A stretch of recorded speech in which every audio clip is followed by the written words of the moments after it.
আসসালামু আলাইকুম। সংবাদে আপনাদের সবাইকে স্বাগতম জানাচ্ছি। আমি তানভীর হাসান। শুরুতেই সংবাদ শিরোনাম।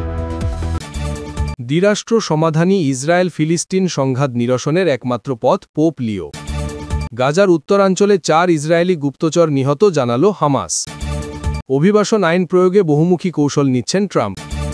দ্বিরাষ্ট্র সমাধানই ইসরায়েল ফিলিস্তিন সংঘাত নিরসনের একমাত্র পথ, পোপ লিও। দ্বিরাষ্ট্র সমাধানই ইসরায়েল ও ফিলিস্তিনের দীর্ঘদিনের সংঘাত নিরসনের একমাত্র পথ বলে মন্তব্য করেছেন খ্রিস্টান ধর্মাবলম্বীদের প্রধান ধর্মীয় নেতা পোপ চতুর্দশ লিও। পোপ হিসেবে নিজের প্রথম বিদেশ সফরকালে রোববার ৩০ নভেম্বর এক সংবাদ সম্মেলনে এ মন্তব্য করেন তিনি। খবর আল জাজিরার। প্রতিবেদনে বলা হয়েছে, চলতি বছরের মে মাসে পোপ ফ্রান্সিসের মৃত্যুর পর ক্যাথলিক চার্চের প্রধান নির্বাচিত হন পোপ লিও। এরপর এটাই তার প্রথম বিদেশ সফর। গত বৃহস্পতিবার সফর শুরু করেন তিনি। সফরকারে গত ৩ দিন তুরস্কে কাটান তিনি। এরপর রোববার বিকেলে লেবাননে পৌঁছান। ফিলিস্তিনের গাজা ও লেবাননে ইসরায়েলের অব্যাহত হামলার মধ্যে তার এই সফরকে বেশ তাৎপর্যপূর্ণ বলে মনে করা হচ্ছে। তুরস্ক থেকে লেবানন যাওয়ার পথে বিমানের মধ্যে এক সংবাদ সম্মেলনে কথা বলেন পোপ। ফিলিস্তিন ইস্যুতে ভ্যাটিকানের অবস্থান পুনর্ব্যক্ত করে তিনি বলেন, ইসরায়েলি ও ফিলিস্তিনি জনগণের মধ্যে কয়েক দশক ধরে চলমান সংঘাতের একমাত্র সমাধান হল একটি ফিলিস্তিনি রাষ্ট্র প্রতিষ্ঠা। তিনি বলেন, আমরা সবাই জানি এই মুহূর্তে ইসরায়েল সেই সমাধান মেনে নিচ্ছে না, কিন্তু আমরা এটাকেই একমাত্র সমাধান হিসেবে দেখছি। তিনি আরও বলেন, আমরা ইসরায়েলেরও বন্ধু এবং দুই পক্ষের মাঝে মধ্যস্থতার ভূমিকা রাখতে চাই, যাতে সবার জন্য ন্যায়সঙ্গত সমাধানের দিকে এগোনো যায়। ইসরায়েলের বেশিরভাগ রাজনৈতিক নেতাই, বিশেষ করে প্রধানমন্ত্রী বেঞ্জামিন নেতানিয়াহু, ফিলিস্তিন রাষ্ট্র প্রতিষ্ঠার তীব্র বিরোধিতা করছেন। সংবাদ সম্মেলনে পোপ জানান, তুরস্কের প্রেসিডেন্ট রিসেপ তাইয়েব এরদোয়ানের সঙ্গে ইসরায়েল ফিলিস্তিন ও ইউক্রেন রাশিয়া সংঘাত নিয়ে কথা বলেছেন তিনি। উভয় যুদ্ধের অবসানে তুরস্ক গুরুত্বপূর্ণ ভূমিকা রাখতে পারে বলে তিনি মনে করেন। তুরস্ক সফরকালে পোপ সতর্ক করে বলেন, বিশ্বের বিভিন্ন প্রান্তে অস্বাভাবিকভাবে বাড়তে থাকা রক্তক্ষয়ী সংঘাত মানবজাতির ভবিষ্যৎকে ঝুঁকিতে ফেলছে। ধর্মের নামে এসব সহিংসাদের নিন্দা জানান তিনি। ধর্মীয় সহাবস্থানের উদাহরণ হিসাবে তুরস্কের প্রশংসা করে পোপ বলেন, ভিন্ন ধর্মের মানুষ শান্তিতে বসবাস করতে পারে। বিশ্বের সর্বত্রই আমরা এ ধরনের উদাহরণ দেখতে চাই। গাজার উত্তরাঞ্চলে 4 ইসরায়েলি গুপ্তচর নিহত, জানালো হামাস। উত্তর গাজা ইসরায়েলের হয়ে গুপ্তচর বৃত্তি করার সময় 4 জনকে হত্যা করা হয়েছে বলে জানিয়েছে ফিলিস্তিনি মুক্তিকামী সংগঠন হামাস। সোমবার 1 ডিসেম্বর অফিসিয়াল টেলিগ্রাম চ্যানেলে দেওয়া বিবৃতিতে সংগঠনের সামরিক শাখা কাসাম ব্রিগেডস বলেছে, শত্রু ইসরায়েলের হয়ে কাজ করা এবং হামাসের একজন সদস্যকে অপহরণের চেষ্টা করা 4 জন গুপ্তচরকে গাজায় হত্যা করা হয়েছে। হামাস আরও জানায়, তাদের অস্ত্র জব্দ করা হয়েছে, তবে তাদের পরিচয় বিস্তারিতভাবে প্রকাশ করা হয়নি। তুর্কি ভিত্তিক টিআরটি ওয়ার্ল্ড জানিয়েছে, এই প্রতিবেদনের বিষয়ে ইসরায়েলি সেনাবাহিনীর পক্ষ থেকে তাৎক্ষণিকভাবে কোনো মন্তব্য পাওয়া যায়নি। গত 11 অক্টোবর থেকে গাজায় মার্কিন মধ্যস্থতায় হামাস ও ইসরায়েলের মধ্যে যুদ্ধবিরতি কার্যকর হয়েছে। 2023 সালের অক্টোবর থেকে ইসরায়েলি গণহত্যার যুদ্ধে অঞ্চল জুড়ে নিহতের সবশেষ সংখ্যা 70,000 ছাড়িয়ে গেছে। একই সময় 1,70,000-এর বেশি মানুষ আহত হয়েছে। অনেকেই ধ্বংসস্তূপের নিচে চাপা পড়ে আছেন। চলতি বছরের শুরুতেও একটি যুদ্ধবিরতি ভঙ্গ করে ইসরায়েল গত 27 মে থেকে গাজায় পৃথক সাহায্য বিতরণ উদ্যোগ শুরু করে। এই পদক্ষেপের পর অঞ্চলটিতে দুর্ভিক্ষ প্রকট হয়ে উঠেছিল। ইসরায়েলি বাহিনী খাদ্য বিতরণ কেন্দ্রের কাছে জড়ো হওয়া ফিলিস্তিনিদের উপরও গুলি চালিয়ে যায়। এর ফলে শত শত মানুষ নিহত হয়, সেই সঙ্গে দুর্ভিক্ষে শিশুসহ বহু মানুষের মৃত্যু হয়। গত বছরের নভেম্বরে আন্তর্জাতিক অপরাধ আদালত গাজায় যুদ্ধাপরাধ এবং মানবাধিকার বিরোধী অপরাধের জন্য নেতানজাহু ও তার প্রাক্তন প্রতিরক্ষামন্ত্রী ইয়োভ গ্যালান্টের বিরুদ্ধে গ্রেফতারি পরোয়ানা জারি করে। উপত্যকা জুড়ে যুদ্ধের জন্য ইসরায়েল আন্তর্জাতিক বিচার আদালতে গণহত্যার মামলার মুখোমুখি।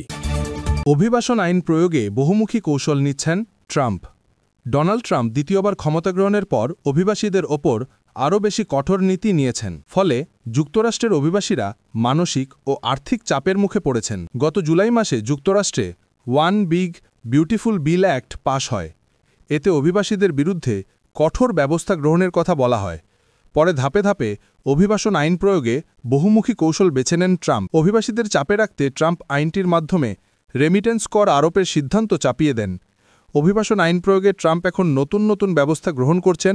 সর্বশেষ সব ধরনের আশ্রয় আবেদনের সিদ্ধান্ত স্থগিত করা হয়েছে। ইরানসহ 19 দেশকে কালো তালিকায় ফেলা হয়েছে। যুক্তরাষ্ট্রভিত্তিক কাউন্সিল অন ফরেন রিলেশনসের CFR এর প্রতিবেদনে বলা হয়, ট্রাম্প তার নির্বাচন প্রতিশ্রুতি পূরণে বৃহত্তম অভ্যন্তরীণ নির্বাসন অভিযান শুরু করেছেন, যা যুক্তরাষ্ট্রের ইতিহাসে প্রথম। এর অংশ হিসেবে দেশব্যাপী অভিযান চালিয়ে অভিবাসীদের বহিষ্কার করা হচ্ছে। এ ব্যাপারে কেন্দ্রীয় ও রাজ্যগতভাবে সরকারি কর্মকর্তাদের ক্ষমতা বাড়ানো হয়েছে। ট্রাম্পের অভিবাসন বিরোধী নীতির সমালোচনা করেছেন আইন বিশেষজ্ঞ ও অধিকার কর্মীরা।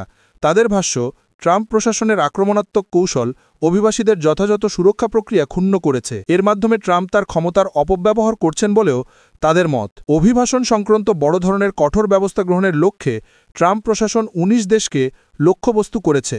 জাতীয় নিরাপত্তা ঝুঁকি বিবেচনায় ট্রাম্প দেশগুলোর অভিবাসীদের গ্রিন কার্ড পর্যালোচনার ঘোষণা দিয়েছেন। এতে অভিবাসীদের কাছে যুক্তরাষ্ট্র এখন উদ্বেগজনক দেশ।